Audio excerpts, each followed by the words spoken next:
Welcome to the Deep Dive.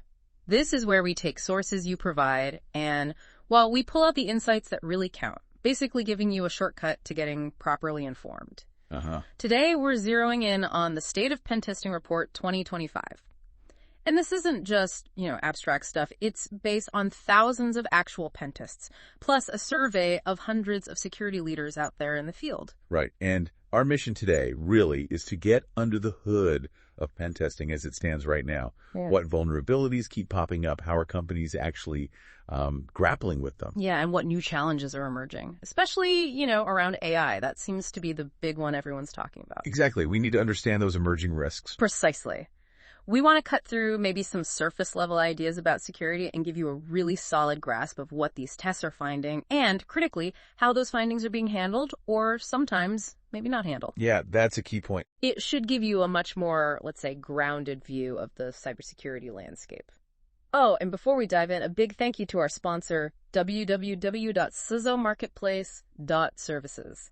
They conduct offensive security assessments, which, as we'll see, are incredibly important. Absolutely. Okay, so let's jump right into something pretty striking.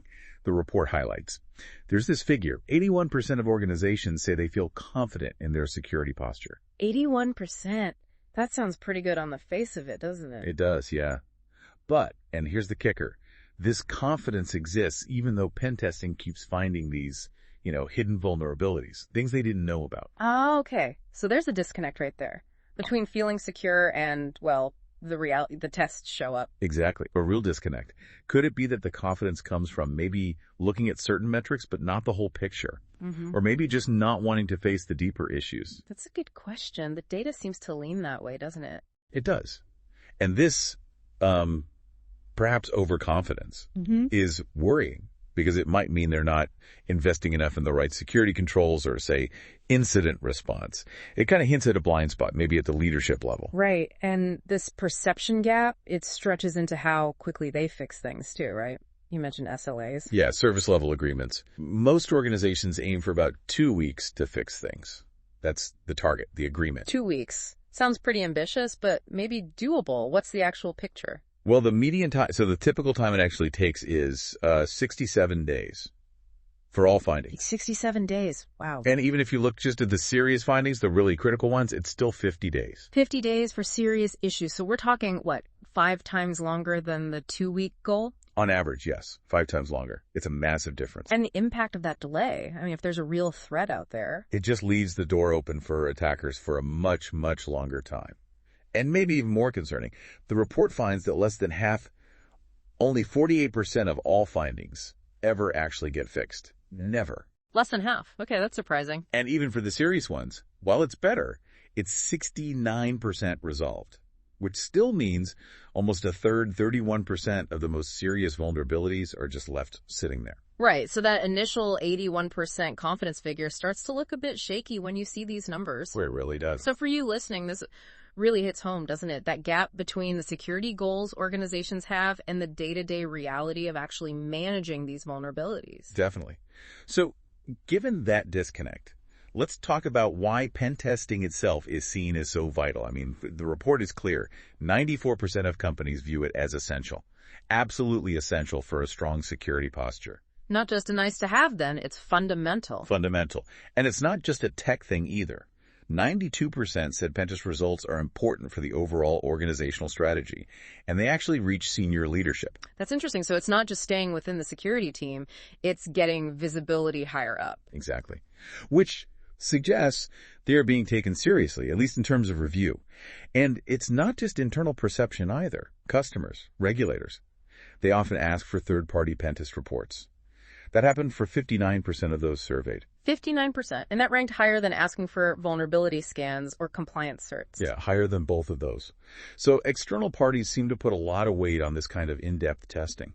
And I guess that ties into worries about liability if something goes wrong. For sure.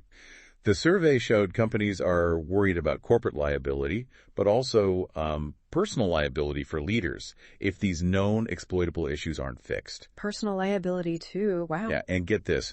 A quarter of the security pros surveyed had actually thought about quitting their job because they felt security wasn't being taken seriously enough. A quarter. That really shows the pressure they're under. It does. So, for you, our listener, the takeaway here is that pen testing isn't just some, technical checkbox.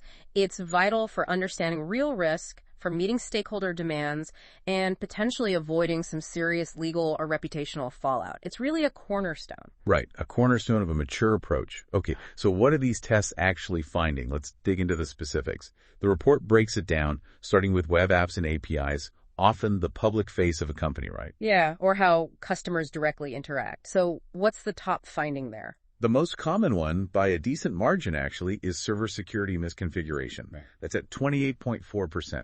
Okay, server security misconfiguration. Let's unpack that. What does that actually involve typically? Think of it as, well, the basic setup being wrong, like using default passwords that were never changed, or running services on the server that aren't actually needed, and just add risk. Okay. Like leaving things open that shouldn't be. Exactly. Or maybe file permissions are too wide open, or critical security patches just haven't been applied. It's essentially leaving doors unlocked, Gotcha. That makes sense. What else is common in web app and API tests? Next up is missing access control at 19.2%. This means the system isn't properly checking who should be allowed to see or do what, so maybe users can access data or functions they shouldn't. Right, authorization problems. Precisely. Then you've got cross-site scripting, or XSS, at 9.4% that's injecting bad code into websites. Right. Sensitive data exposure at 8.1%, and issues with authentication and sessions at 8.0%. It all points to ongoing struggles in just building secure software and protecting user data properly. Okay, what about mobile apps? They're everywhere now. What are the big issues there? Well, interestingly, the top finding mirrors the web apps. Mobile security misconfiguration at 22.4%. It's a similar idea, but for mobile. Yeah, it's a broad category. It could be things like not implementing SSL pinning, which helps make sure the app talks to the right server, or maybe not detecting if the phone's been jailbroken or rooted, which makes it riskier. Right, because a compromised device is a bigger threat. Exactly. Yeah. Or it could be including old software libraries with known flaws, or even just leaving debugging features turned on in the live app. Simple oversight sometimes. Okay. So again, configuration and setup issues seem key. They really are. And we see overlap with web findings too. Server security misconfiguration shows up again at 13.0% for mobile, and missing access control at 9.1%. Which makes sense, because most mobile apps talk to back-end web services, right? Yeah, they're tightly connected. Okay, now, the big one. AI, large language models. The report says adoption is incredibly fast. Unbelievably fast. 98% of organizations are integrating generative AI somehow. It's almost universal already. 98%, wow. But here's the concern the report flags. Actually securing these AI systems. Security leaders rank this as a higher concern than even known vulnerabilities or insider threats. Higher than known vulns. Okay, that's significant. But are they acting on that concern? Well, that's the gap again. Only 66% are actively assessing their AI security, through pentesting or similar methods. So, a big worry, but maybe not enough action yet. That seems risky. What kinds of vulnerabilities are specific to LLMs that these tests are finding? The top one mentioned is insecure output handling at 19.4%. Basically, the AI generates something and the application doesn't handle that output safely, maybe opening the door to attacks. Okay. And prompt injection. I hear about that one a lot. That's next, at 14.5%. That's where attackers trick the AI by manipulating the prompts they give it, trying to get it to bypass its own safety rules. Then there's model denial of service at 11.5%, sensitive information disclosure where the AI might leak confidential data at 9.7%, and also over-reliance on the AI at 5.5%, meaning trusting its output even when it might be wrong or biased. What really stood out to me was the severity. The report says 32% of all LLM findings are rated high risk. That's way higher than other areas, isn't it? It is. 2.5 times the proportion of serious findings you see overall. It really screams higher risk for these new technologies. And the resolution rate for those serious AI findings? That's perhaps the most alarming bit. Only 21% of serious LLM findings are getting resolved. Only 21%? Wow. Yeah. It perfectly illustrates that lagging security idea the report mentions. The tech moves fast, but the security practices are struggling to catch up. And, this is exactly where specialized expertise becomes so vital. Like our sponsor, www.cisomarketplace.services, they do offensive security assessments. And getting that expert view on new risks like AI is just crucial right now. Absolutely. Understanding those novel threats requires that kind of focus. Okay, let's zoom out a bit and talk more generally about severity. How is it determined? So the report explains it's a mix, right? Yeah. It's about the likelihood of a vulnerability being exploited combined with the potential impact if it actually is exploited. Likelihood and impact. Makes sense. And overall, how many findings fall into that serious category? Across all the tests they looked at, it was about 13%. Yeah. So high or very high likelihood and impact. 13% overall. But as you said, for LLMs, it jumps to 32%. Right, more than double. Really highlights the risk concentration there. Okay, and what about fixing these serious ones? We know the AI rate is low, but overall? Overall, the resolution rate for serious findings is 69%, which, is better than the 48% for all findings, but still, leaving almost a third of your most critical vulnerabilities open? That's not great. No, definitely not. Is there any good news in there? Well, yes. The report does say over half the organizations surveyed do manage to fix 90% or more of their serious findings. So it shows it is possible to achieve a high rate of remediation. Okay, so if it's possible for some, why do so many serious findings go unfixed in other places? What are the blockers? The report points to a few things. Sometimes the main driver for the pentest is just compliance, ticking a box, rather than genuinely trying to reduce risk. Oh, it's a compliance trap. Exactly. Then there are organizational issues, could be staffing, could be broken processes, could be technology limitations. Sometimes the security team wants it fixed, but they don't have the clout to make the development team prioritize it. Politics and priorities. Yeah. And legacy systems are often a big headache, hard to patch. Maybe nobody understands them anymore. And of course, just general lack of resources, time, or budget. Okay. On the flip side, what makes organizations successfully fix things? The number one driver is the criticality. If everyone agrees it's a really high-risk problem, it's much more likely to get fixed. Makes sense. Focus on the biggest fires. Right. And also, how easy is the fix? The low-hanging fruit often gets dealt with quickly.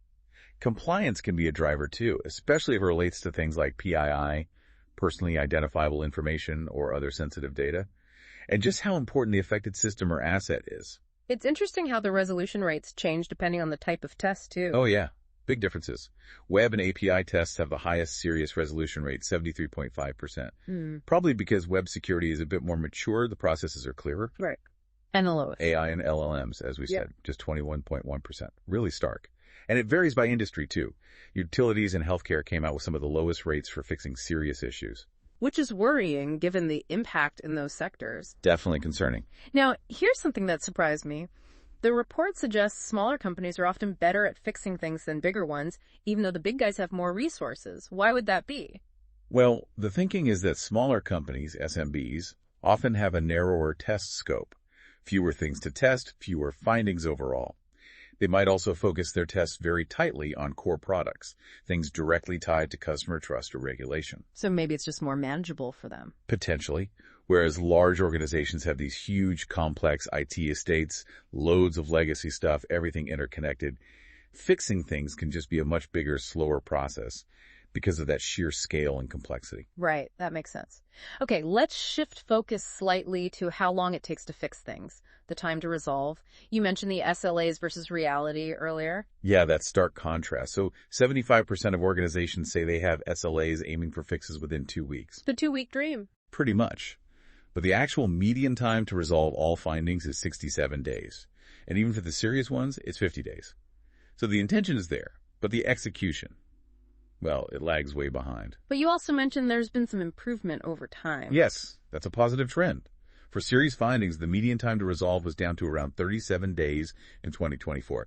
Back in 2017, it was 112 days. Wow, 112 down to 37. That's a huge improvement. It really is. It suggests organizations are getting better at prioritizing and tackling the most critical stuff faster than they used to. What about that weird ALM finding, where the resolution rate is terrible, but the report says the time to fix the ones that do get fixed is relatively fast? How does that work? Yeah, that's a bit counterintuitive, isn't it? The report suggests a couple of reasons. One idea is that maybe they're quickly fixing the easy, obvious, high-impact AI bugs, but leaving the harder, more complex ones unresolved indefinitely. Cherry-picking the quick wins, maybe. Could be.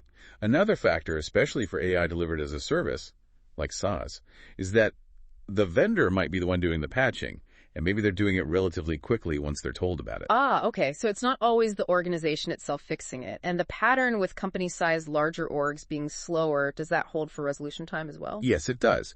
The data shows larger organizations generally have longer median times to resolve serious findings compared to smaller ones.